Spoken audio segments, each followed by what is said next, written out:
Hello and welcome to today's mechanics, calculus kinematics. This is again from one of my papers that I actually placed it on paper T. It's question 13 on the paper. Here it is. I wrote this question. I remember actually writing this question a very long time ago. It was in the kind of mid-2000s, around 2005, 2006. It's a beautifully disgusting question. It's actually gorgeous, I think. This is what the question is actually showing. This is not a speed time graph. This is a speed distance graph. And it looks like it consists of some kind of straight line and some kind of curve. It turns out to be a quarter circle. The question merely defines all these bits. Is just basically describing this picture. It's nothing really, just to make sure everything is well understood.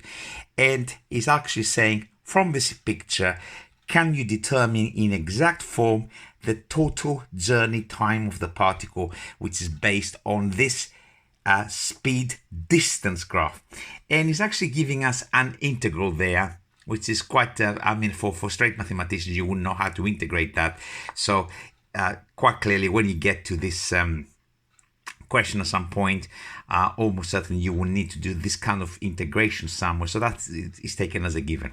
Okay, so what I'm going to do is I'm going to actually draw this bit of information not into my tablet, but let's say I'm going to use some felt tips and just draw the speed distance graph, so we all know what we've got in there. So this is what we got. So we go nice and big.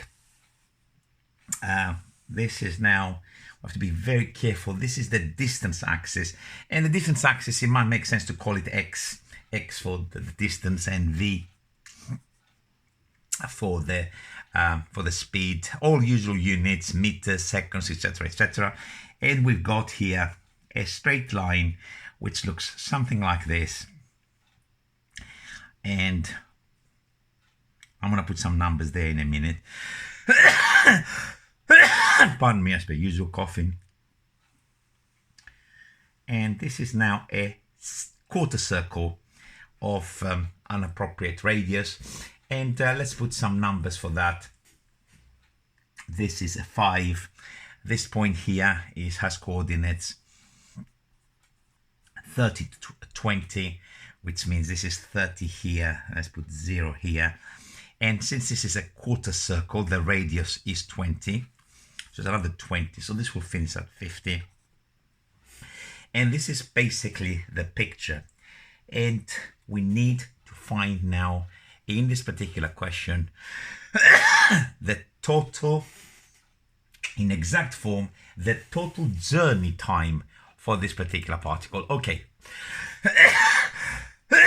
Where will we start? First of all, let's just put a few extra bits in the picture, such as something like that. Let's get the red pen. So that's a 5 here. That is a 30. This length here. And this is 20. Take away, that's 15. All right.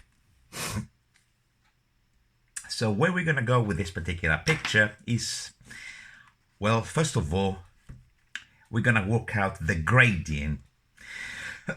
We want to work out the equation of this line. Not that difficult, actually, to work it out. So I could say, okay, first of all, grad, shall I call it something now? I put grad of line is difference in v over difference in x here. So that we're rising 15 over 30, which is half. And of course,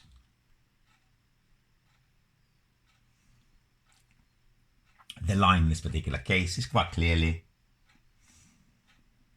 the v, which is your y. We have it in the intercept form, so it's going to be v is equal to a half x plus 5. So this is now quite useful to have this particular equation. And we got it in v as a function of x. And of course, now we need this quarter circle. The equation of this circle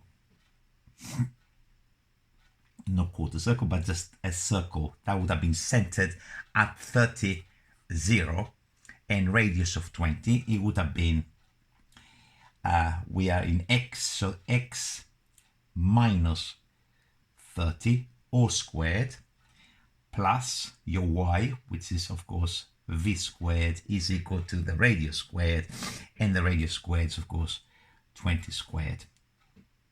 So we can actually put it in explicit form for v. So I can actually say v squared is equal to 400 minus x minus 30 all squared. Okay, because v is a positive number, if you look at the v, I only need to take the positive square root. So I haven't forgotten this plus or minus. It just correctly, it should really be just this quantity here. So far, so good. I've just got my auxiliaries, and I have the equation of this particular line. Let's mark it as well in the picture here. So that is y is equal to a half x plus 5. That's this line here. And the quarter circle is, of course, v is equal to the positive square root of 400 minus, what was it again? X minus 30 all squared. Okay. So where do I go with this? Where I go with this is, let's write some expression now, which combines these two graphs together. Not that I have to, I'm just playing for time perhaps. So V is a piecewise continuous graph, and V has the equation a half x plus 5 for x between 0 and 30, while for numbers which are between 30 and 50, it has this equation. And where I'm going to go with this is the next question. Where I'm going to go with this is, of course, I'm going to integrate section by section. What's the important thing in this question is to actually recognize that your v is in fact dx by dt. Velocity or speed, kind of like loosely, is actually the rate of change of x with respect to time. So I don't actually need this as such now. I've got all my information in here. So I'm going to look at integrate first in speech marks section. So I'm going to say dx by dt, that's my v, is equal to this quantity here, a half x plus 5. Separate variables. So I'm going to have 1 over half x plus 5 dx across is equal to 1 dt. Double top and bottom, and at the same time put integral sign. So I'm going to have a 2 over x plus 10 dx, double the integrand in there, is equal to 1 dt. I can actually put a plus c in there, but I prefer to actually put the limits in there. So what information do I have? When t is equal to, when t is equal to, x is equal to. So let's go back to the problem. Okay, so in this particular case, we are measuring the distance, let's say, because we want the distance for the whole journey. So when t is equal to 0, right, these stupid things here, has to be x in there, then the x has to be equal to 0. That's when we begin to measure our distance. So the question is, I can get an expression by putting t as an x, but I'm not really interested in an expression. I'm interested, what is the value of t by the time, not by the time, by the moment that my distance has gone 30. So I'm actually saying I'm starting arbitrarily. I set the stopwatch at t is equal to 0, and at this moment I begin to measure my distance. T0 is associated with the lower limit with lower limit, 0 with 0. What is the t associated now with an x of 30? Careful, there's no area under graphs or anything like that, because we're going to be it's going to go wrong if you try to visualize things like that. This is just this integration. We're going to carry it out. It's a very simple integration. It's of course 2 log. We don't really need moduli there. And we got 0 to 30. And now of course we'll integrate to t from 0 to t. And of course this will give us t minus 0, which will just be your t. And that is going to be 2 log 40 minus 2 log, when we put in 0, 2 log 10. And our t is going to be 2 factorized out of these two quantities. Log 40 over log 10 is log 4. Which we can, I guess, write as probably in better logs, 4 log 2. Okay. So have we finished the question? No. What we found so far, just to actually understand what we found so far, is we actually found the time for the particle to cover the first section of the journey, which is associated with this straight line. But of course, we have more to do with this. So at the moment, I'm going to write this as T1 here somewhere is 4 log 2, because of course, I'm going to need to do more workings here. So integrate, and I'm going to put second section. So the second section, my v, which is the same as dx by dt, is this mess here. So I'm going to write this as the square root of 400 minus x minus 30 all squared, or square rooted. And let's pardon me, create a little bit of space. Oops. Quite a hard question, this one, and very, very unusual. As I said, the way I describe questions like that, it's a beautifully disgusting question. It does it for me. I don't know if it does for any of you. So again, separate variables, move this on the dx side. This is a function of x. So this is 1 over the square root of 400 minus x minus 30 all squared. There you go. Let's put the dx on the top like that. Is equal to 1 dt. Integral signs on both sides. Again, I'm going to put limits. Now, what are the limits now? When t is something, x is something. When t is something else, what is the x that goes with it? Now, we can do it 2 different ways. We can reset the clock and say when t is equal to 0, but this 0 now starts this time interval for when we go under the quarter circle. Or I can actually say, you know what, when the t is 30, I have actually found it has already covered 4 log 2. It is up to you. If you do it the first way, you put 0 here with 0 here, then you're going to get a t1 and a t2, and you will need to add the 2 times together.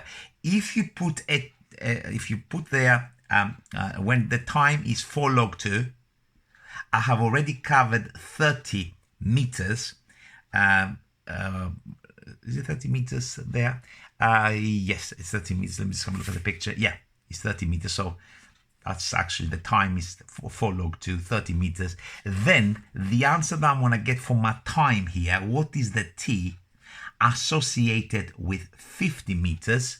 It will give me the final time. I don't need to add. Careful, you don't add if you set it up like this. Okay, so I'm going to write this bit first. So it's going to be, of course, a t between a 4 log 2 and a t on the top of this particular limit. And this particular integral, which is, of course, not for straight mathematicians, and we need to actually use it. Remember, in the question, I'm just going to fold the the paper, and I hope you can see what he's actually saying. He says the integral of 1 over something squared. So the a in this particular case is 20 squared. It has this particular form. So I'm just gonna look at this particular expression and just match what needs to be matched. So this is actually can be integrated to the arc sine of an argument u minus b. So the u is going to be my x minus the b is the 30, and the a squared, which is going to become an a, is actually 20, and the limits for that is 30 and 50. So that's just purely, there's no mathematics involved in all of this. For straight maths, it's being given in the question. You may assume without proof. All right, so after that, the game is up. So we have t for t is t, minus 4 log 2 is equal to the arc sine.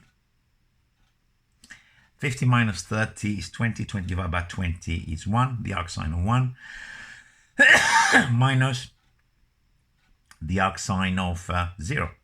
Arc sine of 0 is, of course, 0. The arc sine of 1 is pi over 2. That is just this bit here. And therefore, the total time for this particular problem is, in fact, 4 log 2 plus pi over 2, which you can actually write it in many other different ways. You can write it as a half. You can write it as a half bracket, I don't know, 8 log 2 plus pi or equivalent statement. Okay, so this is now the question. It's all done, and I hope you followed it. Quite an involved question. You'll find it on my paper T of mechanics statistics. You'll also find, of course, in some kind of booklet. I'm going to be signing out, and I will see you real soon. Bye for now.